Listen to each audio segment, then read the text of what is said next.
sé si a ustedes les interesa la carrera o sí, de la carrera.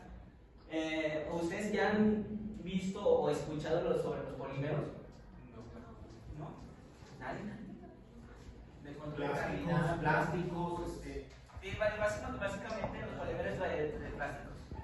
elaboración de velas, Polímeros, los que confieren propiedades únicas y versatilidades en diversas aplicaciones, desde plásticos hasta fibras de textiles.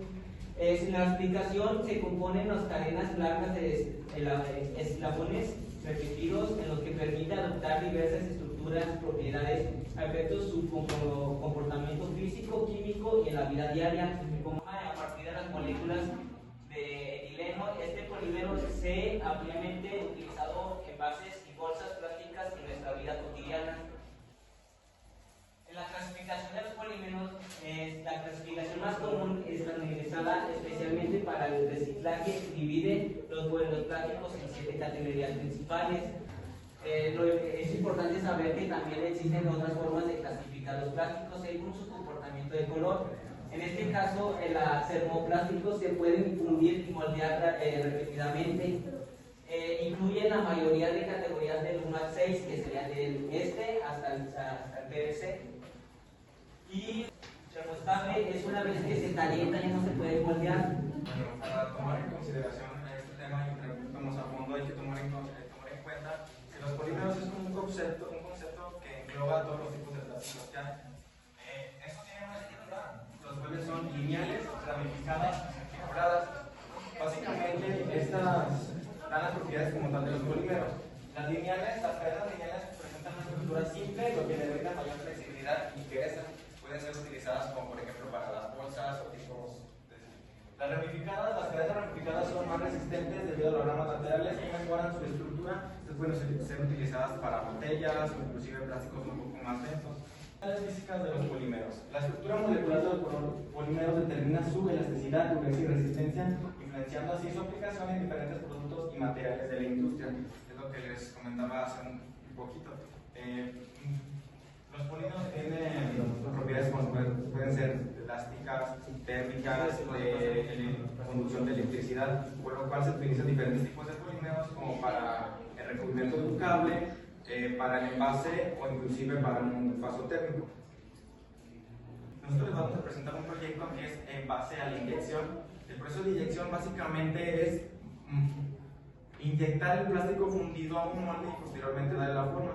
Nosotros hicimos unos lentes en base a esto, pero inclusive este mismo proceso se puede utilizar para cosas más grandes, como no sé si han visto las sillas de plástico, este mismo proceso se utiliza en esas. Las aplicaciones en la industria de plásticos en diversas áreas es en la medicina. En la medicina las podemos observar en las jeringas o en las agujas. En la construcción encontraremos materiales plásticos que mejoran la eficiencia y durabilidad, como los tubos para poner la luz o así. En electrónica son plásticos avanzados que se utilizan en dispositivos tecnológicos. Esto es básicamente para recubrir el cable y que tenga durabilidad y resistencia. La problemática ambiental que encontramos es la contaminación por los plásticos. Como ya había mencionado mi compañero, los plásticos tardan de 50 a 150 años en degradarse y esto se ve muy afectado en los océanos. Nosotros en la escuela tenemos una máquina llamada Benke, que es donde hicimos los lentes que les estamos mostrando. Y aquí pues la introducción son las piezas que tiene. Viene en dos partes, que sería la extrusión y la inyección. En la extrusión es donde sale el plástico, la extrusión es donde la máquina jala el plástico y lo funde, y en la inyección es donde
tenemos la parte de la inyección, que es básicamente como la jeringa, por así decirlo, y tenemos la parte de la temperatura, básicamente. Los pellets se meten en la parte de la temperatura. Esto se hace que se caliente, lo manda por la jeringa, inyección, por el tubo. Tú lo tienes que estar monitoreando, tú le pones la fuerza, la presión, la temperatura, tú le vas a poner todo básicamente. Solita, además, cuando esté caliente, a la temperatura que se ha puesto, se inyecta y pasa directamente al molde. Bueno, yo les voy a hablar también del ciclo de trabajo como tal de la máquina. Para eso hay que tomar en consideración que no para todas las industrias se utiliza la misma maquinaria, ya que como les comentamos, nosotros utilizamos una máquina que es la Belgen. Esta es capaz de generar 100 toneladas de fuerza, pero inclusive esta maquinaria, que muchos podemos considerar que es grande, simplemente sirve para fabricar piezas muy pequeñas. Entonces ya será una idea del tipo de maquinaria que se utilizan en industrias más grandes como las autopartes para fabricar automóviles o inclusive las tecnológicas. Para esto el ciclo de trabajo se compone por el cierre del molde. Existen diferentes tipos de moldes. Nosotros utilizamos de aluminio, que es un poco más preciso y un poco más económico, debido a que también en las grandes industrias se utilizan el acero por las grandes propiedades de dureza que tiene este mismo, además de que este no tiene tanto desgaste. Pero inclusive estos moldes pueden llegar a tener un precio bastante elevado, ya que en sí es una máquina trabajando en otra máquina, porque estos moldes pueden tener inclusive un costo de 300,000 pesos, por lo cual no quisiéramos dañar en cualquier tipo de industria uno de estos moldes. Otra cosa que tomen en consideración es la inyección. Ya vamos a conseguir que ya mi compañera explicó los parámetros, pero básicamente uno como ingeniero debe calcular todo este tipo de cosas, desde cuánto material vas a utilizar para fabricación de pieza, lo cual se vuelve bastante complicado tomando en consideración que en ocasiones tienen formas irregulares.